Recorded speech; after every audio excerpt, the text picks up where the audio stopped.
ನಮಸ್ಕಾರ. ಮೈಸೂರು ಜಿಲ್ಲೆ ಟಿ ನರಸೀಪುರ ತಾಲೂಕಿನ ಕಾವೇರಿ ಕಪಿಲಾ ಸ್ಫಟಿಕಾ ನದಿಯ ತ್ರಿವೇಣಿ ಸಂಗಮದಲ್ಲಿ ಕುಂಭಮೇಳ ನಡೆಯಲಿದೆ. ಬರುವ 10ನೇ ತಾರೀಕು, 11, 12ನೇ ತಾರೀಕು 3 ದಿನ ಇಲ್ಲಿ ತ್ರಿವೇಣಿ ಸಂಗಮದಲ್ಲಿ ಕುಂಭಮೇಳ ನಡೆಯುತ್ತೆ.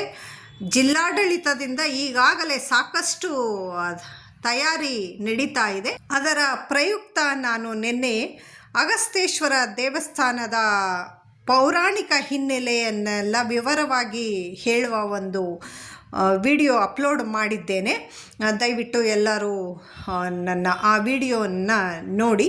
ಈ ವಿಡಿಯೋ ಸಹ ಪೂರ್ತಿ ನೋಡಿ.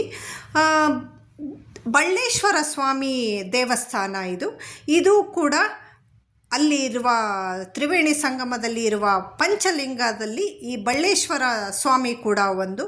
ಇದಕ್ಕೂ ಸಾಕಷ್ಟು ಪೌರಾಣಿಕ ಹಿನ್ನೆಲೆ ಇದೆ. ಕೂಡಲು ಟಿ ನರಸೀಪುರ ಇಲ್ಲಿ ಪಂಚಲಿಂಗ ಕ್ಷೇತ್ರ, 5 ಲಿಂಗಗಳಿದೆ. ಬಳ್ಳೇಶ್ವರ, ಭಿಕ್ಷೇಶ್ವರ, ಆನಂದೇಶ್ವರ, ಮೂಲಸ್ಥಾನೇಶ್ವರ, ಆನಂದೇಶ್ವರ, ಇಷ್ಟು ದೇವತೆಗಳು ಇಲ್ಲಿ ನೆಲೆಸಿದೆ. ಮತ್ತು 3 ವರ್ಷಕ್ಕೊಂದ್ಸತಿ ಕುಂಭಮೇಳ ಆಗುತ್ತೆ. ಈ ಸಾರಿ 10, 11, 12 ಕಾರ್ಯಕ್ರಮ ಇದೆ. ಮತ್ತು ಸುಮಾರು ಪುಣ್ಯ ಸ್ನಾನ ಮಾಡಿದ್ರೆ ಗುಲ್ಗಂಜಿ ಗಾತ್ರ ಕಾಶಿಗೆ ಹೋದಂಥ ಪುಣ್ಯ ಸಿಗುತ್ತೆ. ಹಾಗಾಗಿ ಇಲ್ಲಿ ಬಳ್ಳೇಶ್ವರ ಅನ್ನೋ ಹೆಸರು ಯಾಕೆ ಬಂತು ಅಂತಂದರೆ, ಇಲ್ಲಿ ಬಳ್ಳಲ್ಲಿ ವರ್ತಕರು ವ್ಯಾಪಾರ ಮಾಡ್ತಾಯಿದ್ರು. ಹಾಗಾಗಿ ಬಳ್ಳು ಅಂತಂದರೆ ಕೊಳೆಗೆ ರೀತಿ, ಕೊಳೆಯಲ್ಲಿ ಚಿನ್ನ, ಮುತ್ತು, ರತ್ನ ಎಲ್ಲ ಹಳಿತಾಯಿದ್ರು ಆ ಕಾಲದಲ್ಲಿ. ಅದಕ್ಕೆ ಬಳ್ಳೇಶ್ವರ ಅಂತ ಹೆಸರು ಬಂದಿದೆ. ಇಲ್ಲಿ ವಾಲ್ಮೀಕಿ ಇತ್ತು ಸ್ಥಳ. ನಂತರ NH ಆದಮೇಲೆ ಅದು ವಾಲ್ಮೀಕಿ ಇದಾಗಿದೆ. ಸರ್ಪಂಚ ಸಂಚಾರ ಇದೆ. ಮತ್ತು ಪಕ್ಕದಲ್ಲಿ ಗುಂಜ ನರಸಿಂಹ ಇದೆ. ನರಸಿಂಹ ಅಂದರೆ ಅಗಸ್ತೇಶ್ವರ ಪಂಚಲಿಂಗಗಳು ಸ್ಥಾಪನೆ ಮಾಡಿರೋದು. ಹಾಗಾಗಿ ಇಲ್ಲಿ ಏನು ವಿಶೇಷ ಅಂದರೆ, ಬಳ್ಳೇಶ್ವರ ಸನ್ನಿಧಾನದಲ್ಲಿ ಯಾವುದೇ ಒಂದು ಶುಭ ಕಾರ್ಯಗಳು ಇರ್ಬೋದು, ಮದುವೆ ಮತ್ತು ಮಕ್ಕಳ ಸಂತಾನ ಭಾಗ್ಯ ಇರ್ಬೋದು, ಮತ್ತು ಕಾಲಭೈರವ ಅಷ್ಟಮಿ, ರಾಹುಕಾಲದಲ್ಲಿ ಅಷ್ಟಮಿ ನಡೆಯುತ್ತೆ. ಮತ್ತು ಪ್ರದೋಷ ಕಾಲದಲ್ಲಿ ಪ್ರತಿ ತಿಂಗಳು ಪ್ರದೋಷ ಕಾಲದಲ್ಲಿ ತ್ರಯೋದಶಿ ನಕ್ಷತ್ರ ದಿನ, ಇದೇ ದಿನ ಅವತ್ತು 5 ಗಂಟೆಗೆ 5ರಿಂದ 6 ಗಂಟೆ ಒಳಗೆ ಪ್ರದೋಷ ಕಾಲದಲ್ಲಿ ಶಿವ ಮತ್ತು ಬಸವೇಶ್ವರ ಸ್ವಾಮಿಯವರಿಗೆ ಅಭಿಷೇಕ ಆಗುತ್ತೆ. ಇನ್ನೊಂದು ಏನು ಅಂತಂದರೆ, ಇಲ್ಲಿ ಶನೇಶ್ವರ ಮತ್ತು ಸಾಯಿಬಾಬಾ ದೇವಸ್ಥಾನ ಇದೆ. ಪ್ರತಿ ಗುರುವಾರ ಸಾಯಿಬಾಬಾ 6 ಗಂಟೆಗೆ 6:30 ಆರತಿ ಇದೆ ಪ್ರತಿ ಗುರುವಾರ. ಮತ್ತು ಮಾರ್ಚ್ 9, 10 6ನೇ ವರ್ಷದ್ದು ಸಾಯಿಬಾಬಾ ವಾರ್ಷಿಕೋತ್ಸವ ಇದೆ. ಮತ್ತು ಹೀಗಾಗಿ ಈ ಕ್ಷೇತ್ರದ ಮಹಿಮೆ ಏನು ಅಂತಂದರೆ, ಕಾಶಿಗಿಂತ ಒಂದು ಗಾತ್ರ ಜಾಸ್ತಿ ಇದೆ, ಪುಣ್ಯ ಬರುತ್ತೆ ಅಂತ ಪ್ರತೀತಿ ಇದೆ. ಹಾಗಾಗಿ ಅಗಸ್ತ್ಯ ಮಹಾಮುನಿಗಳು ಸ್ಥಾಪನೆ ಮಾಡಿದ್ದಾರೆ ಎಂಬುವಲ್ಲಿಗೆ ಪ್ರತೀತಿ ಇದೆ. ಶುಭಮಯ. ನಿಮ್ಮ ಹೆಸರು? ಅರುಣ್ ಕುಮಾರ್ ಶರ್ಮಣ. Thank you. ಈಗಾಗಲೇ ಸಾಕಷ್ಟು ಭಕ್ತಾದಿಗಳು ಈ ತ್ರಿವೇಣಿ ಸಂಗಮಕ್ಕೆ ಬಂದು ಹೋಗ್ತಾ ಇದ್ದಾರೆ. ಆ 3 ದಿನ ತುಂಬ ರಶ್ ಆಗುತ್ತೆ. ಅದಕ್ಕಿಂತ ಮುಂಚೆ ಹೋಗ್ಬಿಟ್ಟು ಬರೋಣ ಅಂತ ಹೇಳಿಬಿಟ್ಟು ಕೆಲವರು ಬಂದು ಹೋಗ್ತಾ ಇದ್ದಾರೆ.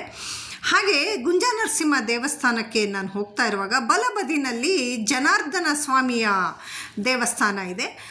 ಅಲ್ಲಿ ನವಗ್ರಹ ಶಾಂತಿ ಮತ್ತು ಮೃತ್ಯುಂಜಯ ಹೋಮ ಮತ್ತು ಆಶ್ಲೇಷ ಬಲಿ ಪೂಜೆ, ಕಾಳಸರ್ಪ ದೋಷ ಪರಿಹಾರ ಪೂಜೆಗಳು ನಡೀತಾ ಇತ್ತು. ಭಕ್ತಾದಿಗಳಿಗೆ ಕೆಲವರಿಗೆ ಈ ಪುಣ್ಯಕ್ಷೇತ್ರದಲ್ಲಿ ಬಂದು ಈ ಎಲ್ಲ ಪೂಜೆಗಳನ್ನು ಮಾಡಿಸ್ಬೇಕು ಅಂತ ಇಷ್ಟ ಇರುತ್ತಲ್ಲ, ಅಂಥವರು ಇಲ್ಲಿ ಪೂಜೆಗಳನ್ನು ಮಾಡಿಸ್ತಾ ಇದ್ದರು.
ದೇವಾಲಯದ ಮುಖ್ಯ ದ್ವಾರದಲ್ಲಿ ನಾವು ಪ್ರವೇಶ ಮಾಡ್ತಾ ಇರುವಂತೆ ಅಲ್ಲಿ ಎಡಬದಿನಲ್ಲಿ ಕಲ್ಲು ಕಂಬದ ಮೇಲ್ಭಾಗ ಹಲ್ಲಿಯನ್ನು ಕೆತ್ತಿದ್ದಾರೆ.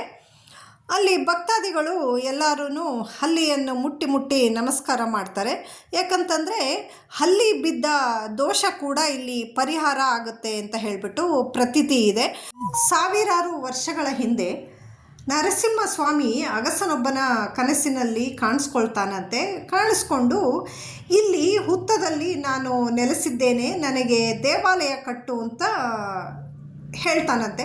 ಆಗ ಅಗಸ ಹುತ್ತ ಬಗೆದು ನೋಡ್ತಾನಂತೆ, ಅಲ್ಲಿ ನರಸಿಂಹಸ್ವಾಮಿಯ ವಿಗ್ರಹ ಇತ್ತಂತೆ. ಆಗ ಅಗಸ ದೇವಾಲಯ ಕಟ್ಟೋದಕ್ಕೆ ನನ್ನ ಬಳಿ ಅಷ್ಟೊಂದು ಹಣ ಇಲ್ಲ ಅಂತ ಹೇಳಿಬಿಟ್ಟು ಚಿಂತಿತನಾಗ್ತಾನಂತೆ. ಆಗ ಮತ್ತೊಮ್ಮೆ ಸ್ವಾಮಿ ಅಗಸನ ಕನಸಲ್ಲಿ ಕಾಣಿಸ್ಕೊಂಡ್ಬಿಟ್ಟು, ನೀನು ನಿತ್ಯ ಬಟ್ಟೆಯನ್ನು ತೊಳಿತೀಯಲ್ಲ, ಆ ಕಲ್ಲಿನ ಕೆಳಗಡೆ ನಿಧಿ ಇದೆ ಅಂತ ಆಜ್ಞೆ ಮಾಡ್ತಾನಂತೆ. ಅದರಂತೆ ಅವನು ಆ ಕಲ್ಲಿನ ಕೆಳಭಾಗವನ್ನು ತೆಗೆದು ನೋಡಿದಾಗ ಅಲ್ಲಿ ನಿಧಿ ಇತ್ತಂತೆ. ಆ ನಿಧಿಯಿಂದ ಅವನು ಈ ನರಸಿಂಹಸ್ವಾಮಿಯ ದೇವಾಲಯವನ್ನು ಕಟ್ಟಿದ ಅಂತ ಹೇಳಿಬಿಟ್ಟು ಇದರ ಹಿನ್ನೆಲೆ ಇದೆ. ನಂತರ ಸ್ವಾಮಿ ಅಗಸನ ಈ ಭಕ್ತಿಗೆ ಮೆಚ್ಚಿ ನಿನಗೇನು ವರ ಬೇಕು ಕೇಳು ಅಂತ ಹೇಳ್ತಾನಂತೆ. ಆಗ ಅಗಸ, ಸ್ವಾಮಿ ನನಗೆ ಕಾಶಿಯಲ್ಲಿ ಹೋಗಿ ತ್ರಿವೇಣಿ ಸಂಗಮದಲ್ಲಿ ಮಿಂದು ಮೋಕ್ಷ ಪಡಿಬೇಕು ಅಂತ ಆಸೆ ಇದೆ ಅಂತ ಹೇಳ್ತಾನಂತೆ. ಆಗ ಸ್ವಾಮಿ, ನೀನು ಕಾಶಿಗೆ ಹೋಗೋದೇನು ಬೇಡ, ಕಾಶಿಗಿಂತ ಈ ನನ್ನ ಕ್ಷೇತ್ರ ಗುಲಗಂಜಿ ತೂಕದಷ್ಟು ಹೆಚ್ಚು ಪುಣ್ಯವನ್ನು ಹೊಂದಿದೆ ಅಂತ ಹೇಳ್ತಾನಂತೆ. ಅದರಂತೆ ಅವನು ಗುಲಗಂಜಿಯನ್ನು ಕೂಡ ತೂಕ ಮಾಡಿ ತೋರಿಸ್ತಾನಂತೆ ಅಗಸನಿಗೆ. ಅದರ ಪ್ರತೀಕವಾಗಿ ಸ್ವಾಮಿಯ ಕೈಯಲ್ಲಿ ತಕ್ಕಡಿ ಮತ್ತು ಗುಲಗಂಜಿ ಇರೋದೇ ಸಾಕ್ಷಿ ಅಂತ ಹೇಳಲಾಗುತ್ತೆ. ಕಾಶಿಯಲ್ಲಿ ಗಂಗಾ, ಯಮುನಾ, ಸರಸ್ವತಿ ಸಂಗಮ, ಇಲ್ಲಿ ಕಾವೇರಿ, ಕಪಿಲ, ಸ್ಫಟಿಕ ನದಿಗಳ ಸಂಗಮ, ಕಾಶಿಯಲ್ಲಿ ವಟವೃಕ್ಷ, ಇಲ್ಲಿ ಬ್ರಹ್ಮಾಶ್ವತ್ಥ, ಕಾಶಿಯಲ್ಲಿ ವಿಶ್ವೇಶ್ವರ, ಇಲ್ಲಿ ಅಗಸ್ತೇಶ್ವರ, ಕಾಶಿಯಲ್ಲಿ ಬಿಂದು ಮಾಧವ, ಇಲ್ಲಿ ಲಕ್ಷ್ಮೀ ನರಸಿಂಹ. ಅದರಿಂದ ಇದನ್ನು ದಕ್ಷಿಣ ಕಾಶಿ ಅಂತ ಹೇಳಿ ಕೂಡ ಕರೀತಾರೆ. ಇಲ್ಲಿ ಶ್ರೀ ಗುಂಜಾ ನರಸಿಂಹ ಸ್ವಾಮಿ ಚತುರ್ಯುಗ ಮೂರ್ತಿಯಾಗಿದೆ. ಸರದಿಯಂತೆ ಇಲ್ಲಿ ಎಲ್ಲ ಯುಗದಲ್ಲೂ ಪೂಜಿಸಲ್ಪಟ್ಟಿದೆ ಈ ಮೂರ್ತಿ. ಮೊದಲ ಯುಗದಲ್ಲಿ ಬ್ರಹ್ಮದೇವರಿಂದ ಪೂಜಿಸಲ್ಪಟ್ಟಿದೆ, ಎರಡನೆಯ ಯುಗದಲ್ಲಿ ಮಾರ್ಕಂಡೇಯರಿಂದ ಪೂಜಿಸಲ್ಪಟ್ಟಿದೆ, ಮೂರನೆಯ ಯುಗದಲ್ಲಿ ದ್ವಾರಪಾಲಕರಿಂದ ಪೂಜಿಸಲ್ಪಟ್ಟಿದೆ. ಈಗ ಈ ಕಲಿಯುಗದಲ್ಲಿ ಮಾನವರಿಂದ ಈ ಗುಂಜಾ ನರಸಿಂಹಸ್ವಾಮಿ ಪೂಜಿಸಲ್ಪಡ್ತಾ ಇದೆ. ಇದನ್ನು ಮೂಗೂರು ಪಾಳೆಗಾರರು ಈ ದೇವಸ್ಥಾನವನ್ನು ಉಚ್ಛಾಯ ಸ್ಥಿತಿಗೆ ತಂದರು. ಈ ಪುಣ್ಯ ಸ್ಥಳದಲ್ಲಿ ಶ್ರೀ ಶಂಕರಾಚಾರ್ಯರು 6 ತಿಂಗಳ ಕಾಲ ನೆಲೆಸಿಬಿಟ್ಟು ತಪಸ್ಸನ್ನು ಕೈಗೊಂಡಿದ್ರಂತೆ. ಎಲ್ಲರೂ ಟಿ ನರಸೀಪುರದ ಈ ತ್ರಿವೇಣಿ ಸಂಗಮದ ಪುಣ್ಯ ಸ್ನಾನಕ್ಕೆ ಬನ್ನಿ, ಕುಂಭಮೇಳದಲ್ಲಿ ಭಾಗವಹಿಸಿ ಅಂತ ನಾನು ನಿಮ್ಮಲ್ಲಿ ಮತ್ತೊಮ್ಮೆ ಕೇಳ್ಕೊಳ್ತಾ ನನ್ನ ಈ ದೇವಸ್ಥಾನದ ಬಗ್ಗೆ ವಿವರಣೆ ಕೊಡ್ತಾ ಇರುವಂತಹ ವ್ಲಾಗನ್ನು ಮುಗಿಸ್ತಾ ಇದ್ದೀನಿ.